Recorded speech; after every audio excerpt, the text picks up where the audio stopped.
Hello and welcome to another video.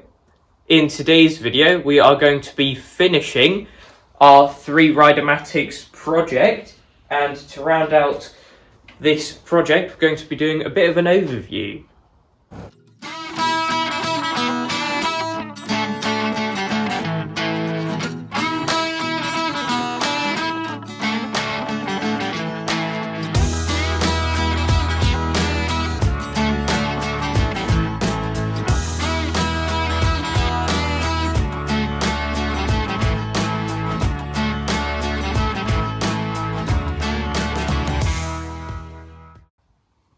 Now, over the last 18 episodes in this series, we've taken all 3 of these tractors from non-runners with parts missing to running and functioning machines, each of which had their own unique challenges and issues that we had to deal with to get them to the state that they are in now. And just because these are running does not mean that this is the end of the work that you will see on these tractors. They are by no means finished. However, those remaining jobs will be done in kind of maintenance style videos rather than under the umbrella term of this project. So what we'll do now is we'll go through each of these tractors, talk about what we've done to each one and what the outstanding jobs are for them in the future. So we will start with the red 1962 Rideamatic here, which was by far the most expensive of the 3. This cost us 495 Great British pounds, which I believe at time of recording kind of translates over to about 640 US dollars, I think. So that was for the tractor and the deck. And when this was being advertised, we saw a video of it running that had been taken a couple of years before this got put up for sale. So we were confident that we could get this running without too much of an issue. Now, when we got the tractor, there was some odd wiring going on, and that was because someone had just started to convert this to battery ignition. However, they'd only gotten part way through, and in the end we just stripped all of that off and rewired it to be battery ignition fully. Now, that took us quite a while, and we had some issues trying to chase an earth from the battery to all the electronics at the front. Then we did a couple of smaller jobs, such as putting a new fuel line on, new spring here on the starter generator, stuff like that,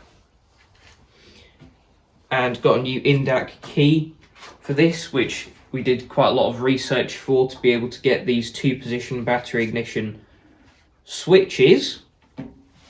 So then we gave this a try and it runs quite nicely now, so we're quite happy with this.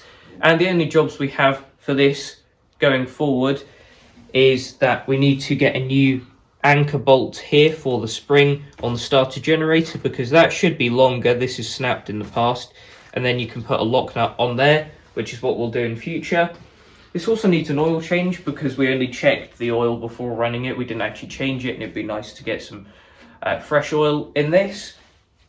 And we also got an electric start guard, which I believe we might have shown you previously. We got this from America, and that fits kind of on the side of the engine here, over both of the pulleys, kind of like that. I think this bracket might need a bit of bending so that that sits properly, because I think these are quite hard to kind of align. But that is pretty much it for this red 62 Rideamatic, and in future it may well get reunited with its underbelly deck. The next one that we got running, and the one that was collected with that other 1962 Rideamatic, is the orange 1962 here, which cost us £175, which translates over to about 226 USD, so really not a lot for this. However, we didn't get much of a tractor for our money because the engine had 0 compression, and that is because the rod had gone.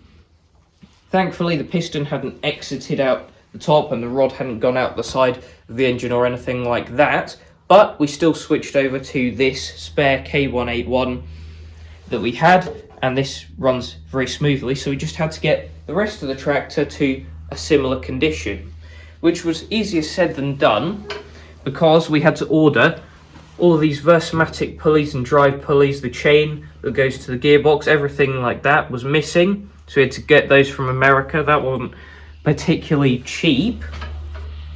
New belts, as you saw. We converted this to battery ignition and rewired all of the tractor as well. We flushed the gearbox through as well to make sure that shifted nicely, because it sounded a bit clunky before. The fuel tank leaked like a sieve, so we had to do quite a lot of work in sealing that up as well. And we also had a very seized choke lever here as well, which took a lot of persuasion to actually get that moving. And we did have a couple of challenges when it came to fitting the K181 around the governor and throttle system, which took us plenty of brainstorming to work out how we were going to do it. However, I'd say it was worth it, because this is probably one of the smoothest running Rideamatics that we have now. Now, looking forwards, we have a few jobs to do. We bought this pair of rear lift arms here because this is missing most of the rear linkage, so we've got those to fit. There's two other parts that this is missing. There's the cast part that goes between these two at the top through those top holes, and then the other part is the lift bar that goes from the attachment lift lever here to the back to actually move that mechanism. After that, we would have all of the lift parts for this. We also have a pair of tubes to go in the rear tyres, because that side seems to have a bit of a slow puncture and goes down every now and then, so we want to switch that out so that stops happening. And unfortunately, these 6-12 grass tyres, which are very rare for a Rideamatic to have in this country, are in quite bad condition, so I'm sure those will get switched out at some point, unfortunately. What would be ideal is if we could find some replacements either in this country or in America for these grass tyres, because it is a nice feature to have on our Rideamatics, and it's the only one that we have with grass tyres on it. And then the main job, or the biggest job I would say, is doing some investigation into this front axle, which, as we've showed before, has a block welded into it, and we think that's actually broken or cracked in the past, so we need to investigate that, see whether this is viable, and if not, we have a friend in America who's got one of those that we can buy. The only reason that we haven't done that yet is because obviously it's quite a heavy part, and that'll be quite expensive to ship, so we just need to analyse that and work out whether it's worth doing that or not. The last one that we got running is the green 1961 Rideamatic, which we bought for £70 here in the UK, which translates across to $90 US. So this really cost us nothing. It was a bargain, and that came with an underbelly deck as well. However, this had quite an unfortunate history in that it shot its flywheel out in the past, and that cracked in two, and that was pretty much the last time this was running, which was over 10 years ago. And this is probably the tractor that we did most work on, I would say, in that we did a lot of work on the engine. When we took the head off, we found more than one snapped head bolt that we had to deal with. We skimmed the head, did the valves, points, condenser, all that stuff. Had to get a new piece of engine cowling for the side here, because this was completely gone, and that took quite a lot of work to make that fit. We had to get new flywheel, a new pulley from America, which I think we underestimated how difficult one of those was going to be to find at first.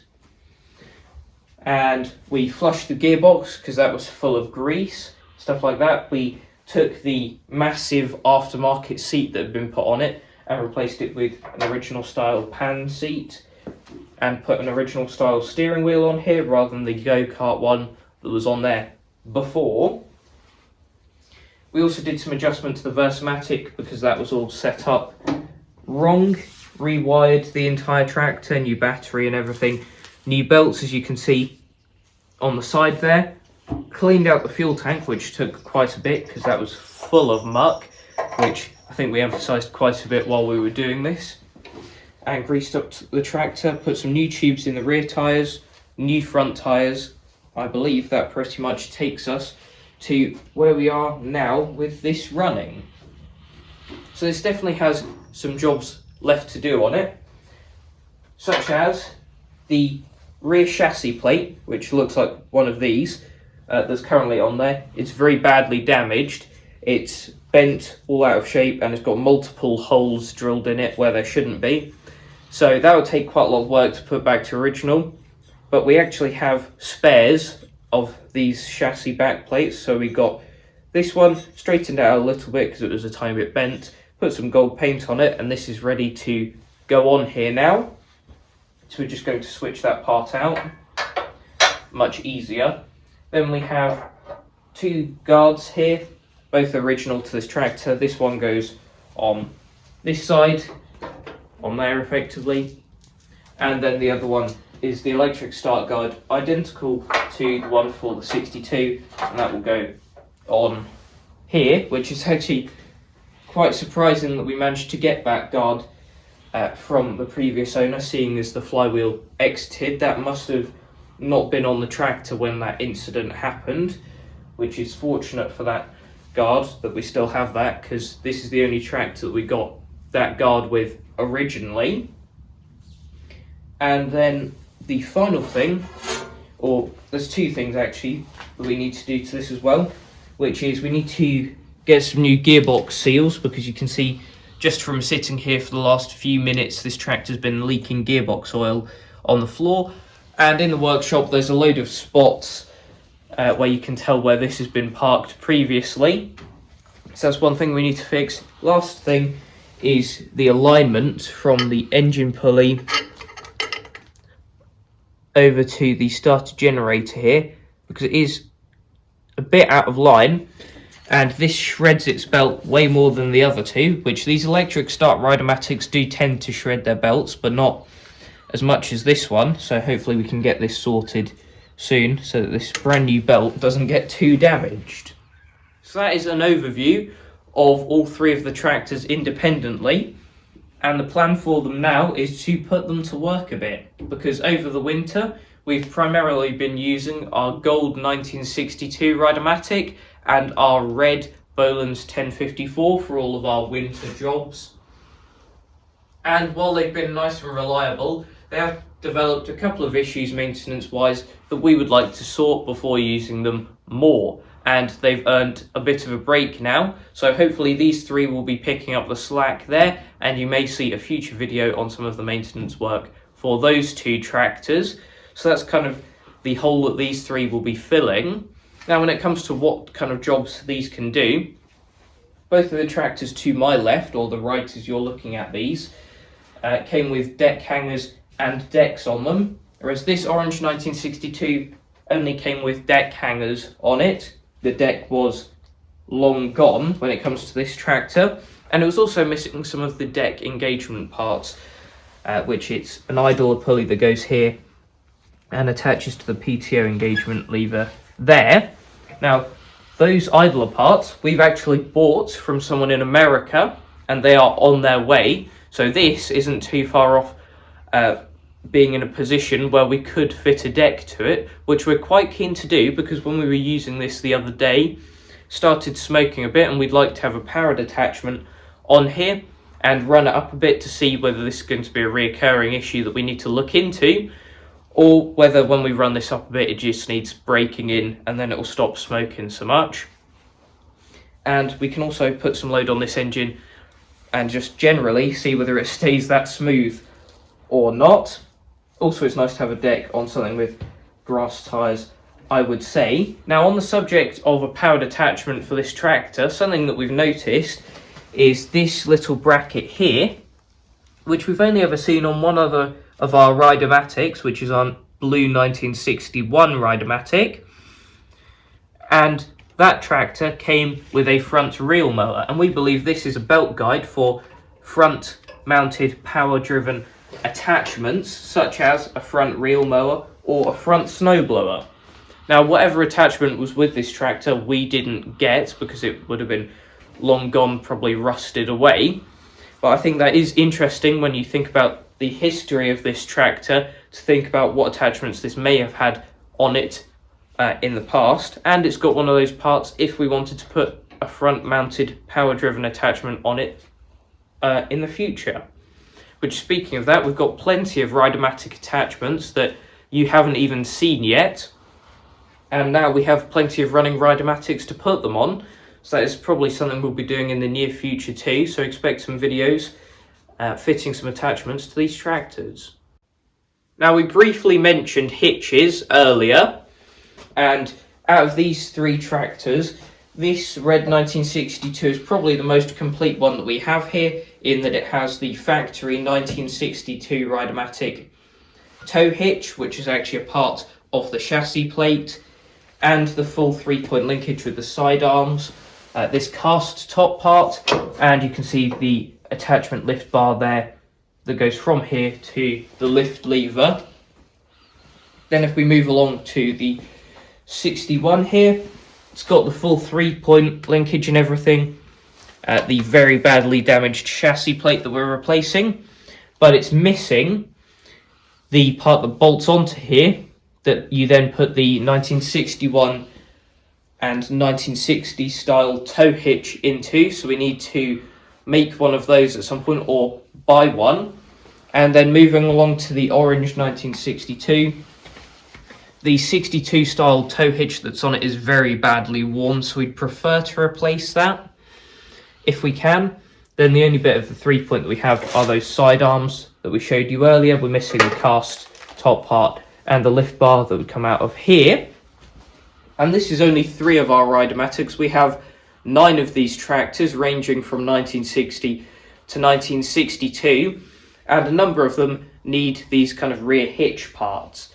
And the issue with them is that they were only an optional extra from the factory, and quite a few people are after getting these parts if their tractor didn't have those options from factory. And we've pretty much used up, or kind of ran out of sources in the US, I think, for these parts. So that is the advantage of YouTube. It allows us to reach out to more people across the globe. So if anybody does have any of these rear lift parts for a Bolens Ride-a-matic of the age 1959 through to 1962, please do let us know. We'd be very interested in possibly buying some parts off of you, particularly these top cast parts, because they are quite challenging to find. We have looked into possibly getting some cast over here in the UK, but we haven't dug deep enough into that really yet. And some of the other parts we would probably have to make if we can't find any, which would definitely be an interesting job to do and an interesting series, but I think we'd prefer not to, with the amount of work that would take to do that. Now, there are advantages and disadvantages to doing a project like this where we've got 3 tractors that we're working on at the same time. Advantages is we always had something to kind of reference to, so there's no point where we were really stuck as to what we needed to do for these machines. And when it comes to the disadvantages, there was a couple when it comes to practically working in our workshop, in that we don't have too much space and you always have to have all 3 of them present, really. So it did make it a bit awkward at times, but I'd say it probably helped us more than it hindered us when it came to having 3 tractors in here at the same time. Now, you may have noticed something behind me in a couple of these shots under a cover, which I will now pull off for you. As you can see, it is our 1960 Rideamatic that we had been doing a mechanical restoration of, which had been on pause for quite a while the engine was away. Then we got the engine back, then we had to send the engine away to the engine shop again, and now it is back again. We'll go into why we had to send that engine away again in the next video on this tractor, which won't be for a few weeks, because we're going to spend a bit of time familiarising ourselves with this again, try and work out where we were up to.